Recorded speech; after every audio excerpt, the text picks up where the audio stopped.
A vivir que son 2 días. Javier del Pino.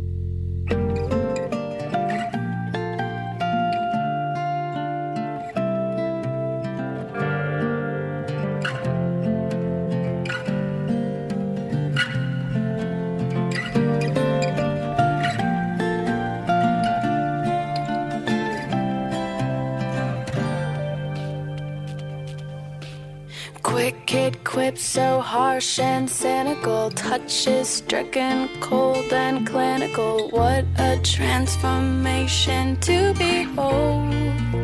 But I don't like this new, I want the old.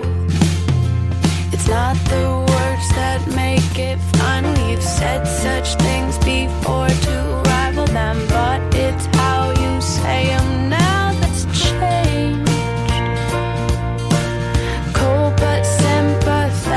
All the same, like to convince me that I'll be better. So you go on and I'll be happier. I'll be happier. You go on, yeah, you go on. You be gone and I'll be happier. Shoot me. Vamos a los epicentros del conocimiento, que son Carabanchel y Buenos Aires, en este programa. En el primero está Javier San Pedro. ¿Qué tal, Javier? Buenos días. Muy bien, ayer di un paso fundamental. ¿Cuál? ¿De la cocina al baño? Me corté el pelo, sí. Ah, ¿te cortaste el pelo? Me corté el pelo yo solo con la podadora esa que tenemos todos ahí en casa. El resultado ha sido nefasto y no creo que me vuelva a atrever a salir de casa ni a la compra. O sea, tú ahora estás esperando que el confinamiento se prolongue un poco más para poder... Sí, por favor, para que igualar un poco. la biología corrija esos errores. Por cierto, el otro día me pareció a mí, o de fondo escuché un mechero cuando estábamos en directo. No es posible que esto haya pasado, ¿no? Ya sabes que yo nunca fumo en el estudio. Bueno, claro, estás en tu casa. Pero tú, Piña, en Buenos Aires. ¿Cómo estás, Pera? Buenos días. Hey, buenos días, bien. Bien, todo va bien por allí. Estáis confinados un poquito más vosotros también ahora, ¿no? Sí. Ayer mismo el presidente anunció que prorrogaba, ya se sabía que iba a hacerlo, pero que prorrogaba la cuarentena. ¿Prorrogaba la cuarentena? ¿Cuánto tiempo más, Pera? Pues como mínimo 2 semanas más. Es curioso porque aquí la situación es muy diferente de la que se vive en España, en Europa, en el sentido de que está mucho más controlado, no llega al centenar de fallecidos por coronavirus, los contagios no se sabe, porque no se sabe cuántos hay, pero hay muchísimos menos. Y claro, tenía muchas presiones de empezar a hacer lo que sería una equivocación, que sería empezar a abrir la actividad, a permitir que la gente salga. O sea, ellos sí que frenaron la curva, sí que la aplastaron, como se dijo desde el principio, porque tomaron unas decisiones muy drásticas desde el inicio. Pero aquí ahora lo que están planteando es algo que en un contexto diferente se entiende, en un contexto de español sería impensable, ¿no? Como decir, hacer cuarentenas que llaman comunitarias. Es decir, por 2 relaciones diferentes. Hay regiones de Argentina, o sea, hay partes en el interior, pueblos, que allí los gobernadores locales están diciendo, oye, no me pidas estar en cuarentena, que aquí estamos aislados, no hay ningún infectado, no ha venido nadie en semanas, o sea, no nos pidas a los habitantes nuestros estar encerrados en casa, que no lo van a hacer porque es absurdo. Entonces, vale, pues hagamos algo más inteligente, que es decir, cerremos el pueblo. Es decir, hagamos como una cuarentena de todo el pueblo y sí permitimos a la gente moverse en el interior. Luego hay otra situación que es también muy... o sea, solo puede ocurrir en países de América Latina, que es, bueno, alrededor de las ciudades, como en las favelas de Brasil, pues aquí hay lo que le llaman las villas, que es comunidades de personas que viven, o sea, en unas condiciones muy difíciles, varias personas en una misma casa, y allí pedirles de nuevo que estén encerrados, que no tiene sentido. Entonces dicen, mira, donde no hayamos detectado contagios, o cerremos barrios, ¿vale? Hagamos esta especie también de cuarentena comunitaria, donde permitamos a la gente que sí que se mueva por digamos, unas cuantas cuadras alrededor, y hagan una vida relativamente normal, pero las cerramos a que no haya gente llegando del exterior. Claro, es complicado ese método, ¿no? Yo recuerdo un artículo en el que explicaban cómo al final siempre hay que entrar y salir, aunque solamente sea para provisión de alimentos, alguien que ir al médico. Es imposible cerrar solamente un barrio, y, o sea, lo que pongas una muralla y realmente nadie pueda entrar y nadie pueda salir, y con lo que tengas dentro te tienes que apañar. Claro, yo creo que no sé cómo lo van a implantar, porque esto fue pero imagino que la gente que tiene que entrar allí sí que entran con unas condiciones de desinfección constante, tanto el entrar como el salir, un poco como cuando estás en el edificio aquí, llega alguien que no sé, que ha pedido un delivery o alguien que tiene que entrar los de seguridad por algún motivo, pues bueno, hay unos protocolos determinados. No, es interesante, porque... no sé, veo diferencias también. Aquí me sorprendió mucho en el anuncio del presidente ver lo cercano que estaba toda la oposición política. No entres ahí. Espera, espacio libre de comparaciones. No queremos entrar ahí. Vale, pero era sorprendente, ¿eh? Sí, pero sí que, mira, tenemos siempre un teléfono con vosotros, que es el 638-855-349, donde que la gente nos deja notas y cuando llaman para plantearos cosas. Hay un par de cosas que queríamos conversar con vosotros. Hay, entre las muchas preguntas que han llegado estos días, hay una... Yo creo que Javier estaba para ti. Dice, bueno, hola, pregunta para los científicos. ¿Hacer gárgaras con agua y sal durante la primera semana de contagio evita que el coronavirus se instale y propague en la garganta, ya que el virus se reproduce más rápido en la garganta que en los pulmones? Con las gárgaras cambiaríamos el pH de la garganta y evitaríamos la propagación. Ahí te lo dejo, Javier. Ataca. Es cierto que el virus tiene una concentración muy alta en la garganta, ¿sí? Es una de las zonas donde más se reproduce. Hacer gárgaras con agua salada es algo muy común cuando has tenido un procedimiento odontológico, ¿no? Estás con una muela o te estás haciendo un implante, porque ayuda a cicatrizar y desinfecta, porque a esas concentraciones de sal hay muy pocas bacterias que pueden vivir, y las que viven no son patógenas. No sé qué le hace la sal al virus. Ese es el punto flojo de todo el argumento. Desde luego lo que le hace no es cambiar el pH, porque la sal no cambia el pH de una solución, ¿no? Para cambiar el pH tienes que echar o un ácido o una base, ¿no? Pero la sal no cambia el pH de una solución. Y hacer gárgaras con cloro igual es un poquito excesivo, ¿no? Exactamente, hacer gárgaras con lejía no sería muy aconsejable, ¿no? Ni con ácido sulfúrico. Claro. Pero no lo sé, la verdad es que no lo sé. No creo que venga mal para nada, pero no sé si hace algo, lo siento. Bueno, pues esto no es un buen consejo, entonces.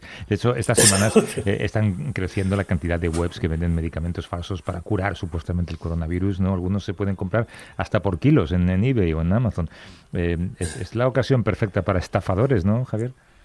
Sí, están haciendo el agosto, sí.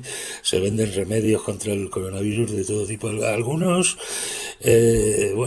son, de hecho se están probando en los hospitales, como la famosa ya célebre cloroquina o hidrocloroquina y sus de la malaria, ¿no? Sí, son derivados de la quinina y son antimaláricos. Y remedios muy tradicionales en la América precolombina.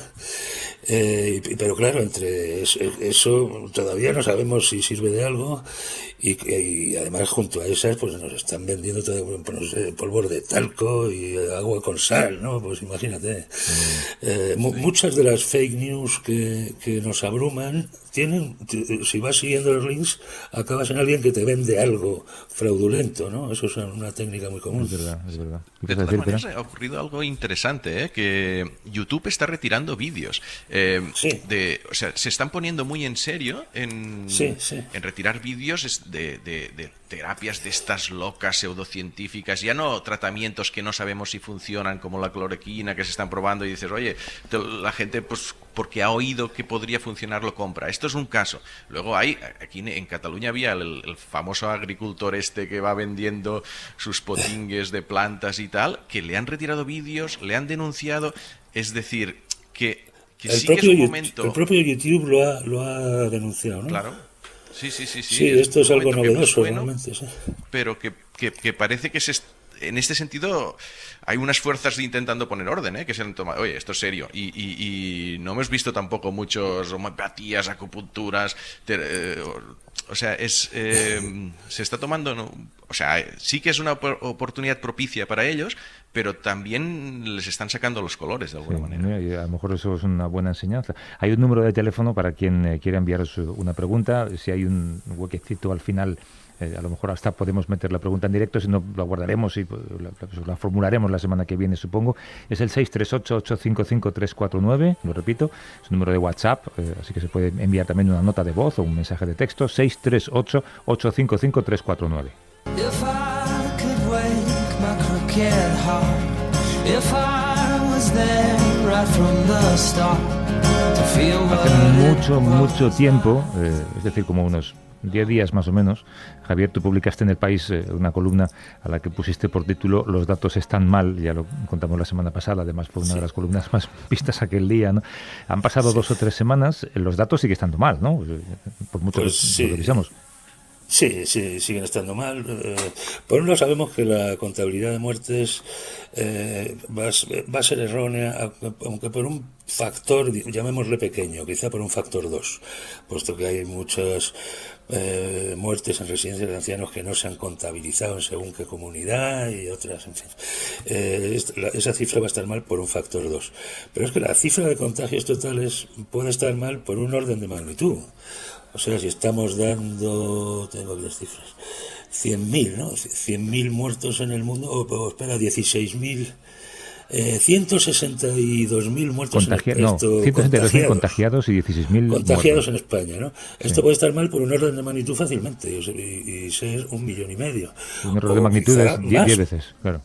Pues son 10 veces, o quizá más, porque teníamos este famoso estudio del Imperial College y la Universidad de Oxford que hablaba de 7 millones, aunque luego lo han corregido a 3,5 a medida que se va conociendo más información. Pero vamos, los datos siguen estando igual de mal que antes. Y por cierto, la fuente de esa columna la vamos a conocer en un ratito. Es verdad, se llama Antonio Durán, es catedrático de Análisis Matemático de la Universidad de Sevilla y miembro del Instituto de Matemáticas. ¿Cómo estás, Antonio? Buenos días. Hola, buenos días a los tres y a los oyentes. Era un buen título, ¿eh? Los datos están mal.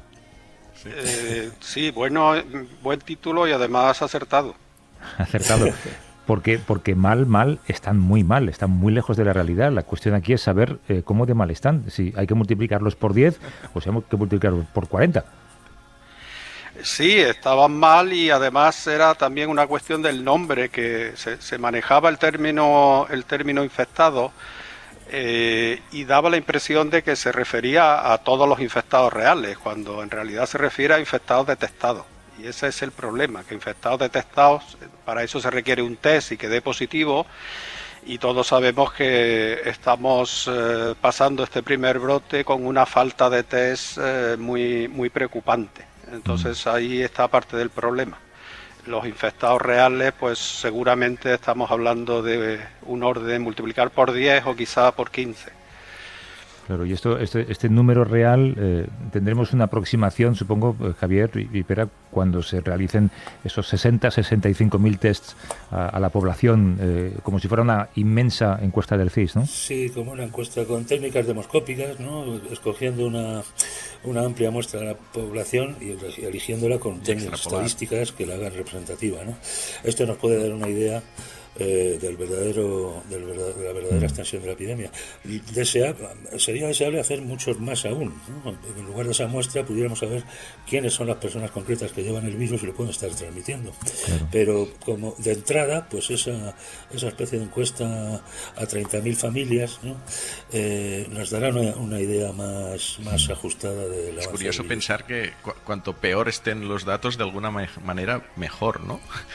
Si vemos que hubiera muchos más contagiados, bueno, pero en el sentido que ¿me entendéis? Sí, ¿no? Más inmunizados, ¿no? Claro, más gente inmunizada. Y también que la cifra de mortalidad se revelará como la que es, porque ahora mismo tenemos una mortalidad del 10%. Sí, de hecho, Juanjo tiene una frase terrible. Juanjo Millás dice que sabremos la cifra de mortalidad cuando se abran las puertas, ¿no? Cuando hay mucha gente en soledad y uno nunca sabe. Fijaos lo que pasó con el Katrina, por ejemplo, ¿no? Que las cifras se dispararon cuando se abrieron las puertas, ¿no? Antonio, uno de los datos más importantes para hacer estimaciones es el de las muertes por franjas de edad. Pero claro, en España estas cifras se han publicado, las que se han publicado muy tarde, ¿no? Bueno, muy tarde y además de manera parcial. Yo no sé ahora por cuánto irá, pero hace unos días eran del 50% para número de afectados y del 30% para muerte, lo que significa que ya había un sesgo muy importante. Imagino que tiene que ver con que no todas las comunidades las están dando, se las están pasando al Ministerio de Sanidad, o que hay un retraso en la manera en que las comunican. Efectivamente, ese es un dato bueno para hacer estimaciones de cuántos infectados reales hay.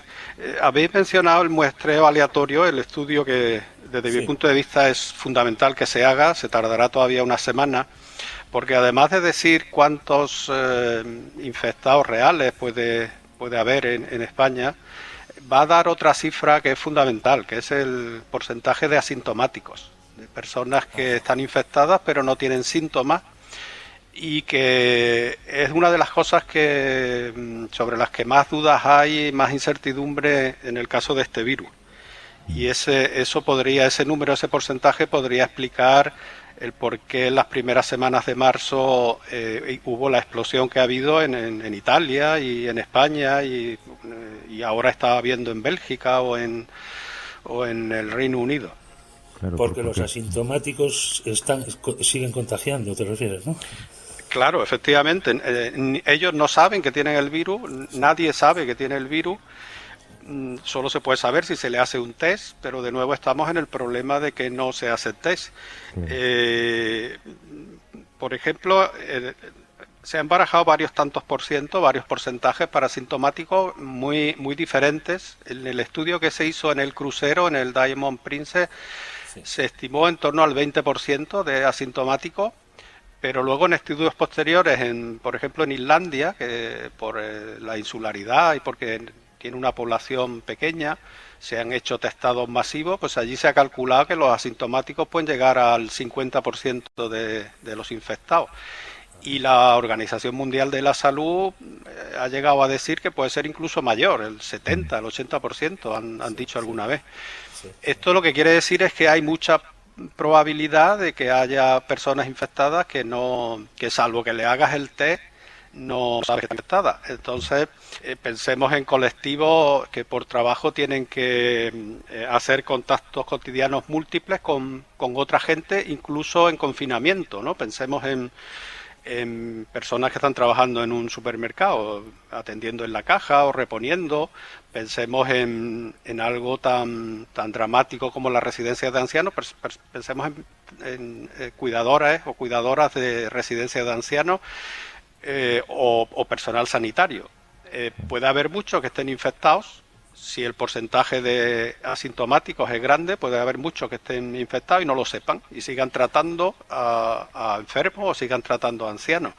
La única manera de saberlo es aplicar test. O sea que en estos colectivos habría que estar haciendo test sistemáticos, no solo a los que muestran síntomas, sino a todo claro, el personal, y si no lo hace, pues ahí le estás dando al virus una ventaja grande, ¿no? Porque ya digo, estas personas por su trabajo, aún en el caso del confinamiento, siguen teniendo contacto y capacidad, una gran capacidad para contagiar. Entonces, entre otras cosas, este estudio estadístico nos va a decir de manera bastante fiable cuál es el porcentaje de asintomáticos en España y, de nuevo, la importancia de tener test, que hasta donde yo sé, todavía no se ha resuelto el problema de la escasez de test en España. Oye, como analista y como catedrático, estás manejando, sois ahora mismo superhombres vosotros, los analistas de datos.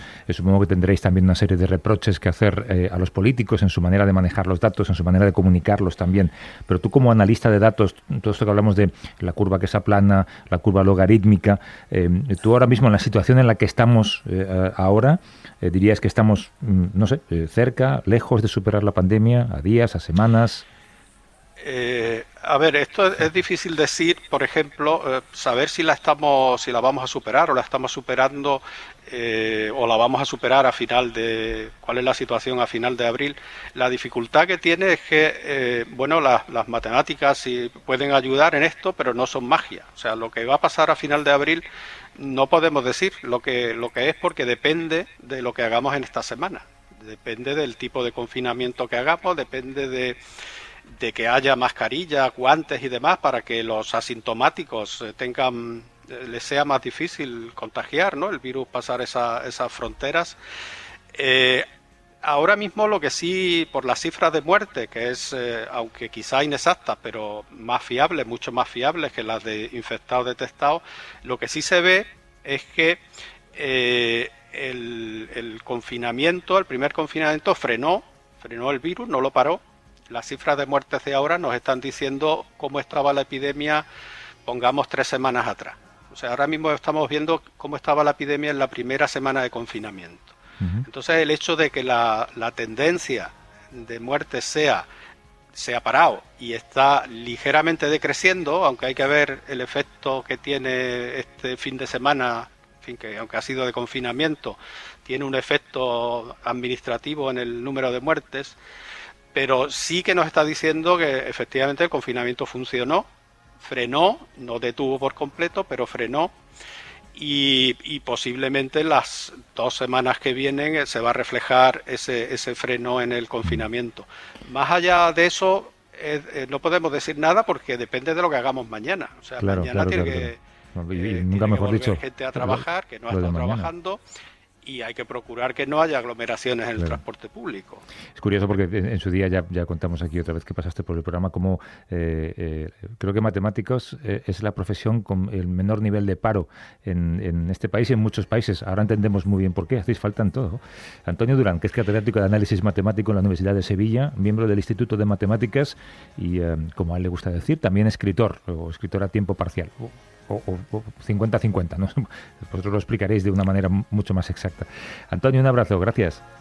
Gracias a vosotros. Hasta luego. Y Javier San Pedro y Pere Estupiñá, la verdad es que hay un par de preguntas, pero no da tiempo a hacerlas. Bueno, solamente una muy rápida. Y solo puedes contestar sí o no, Javier. ¿Valdría usar vinagre como desinfectante? Sé que funciona la lejía diluida, el alcohol, el agua oxigenada y el jabón. Tenías que haber dicho. Vinagre no he leído nada. No voy a responder a eso si no es en presencia de mi abogado. Javier y Pera, un abrazo, hasta luego. Abrazos.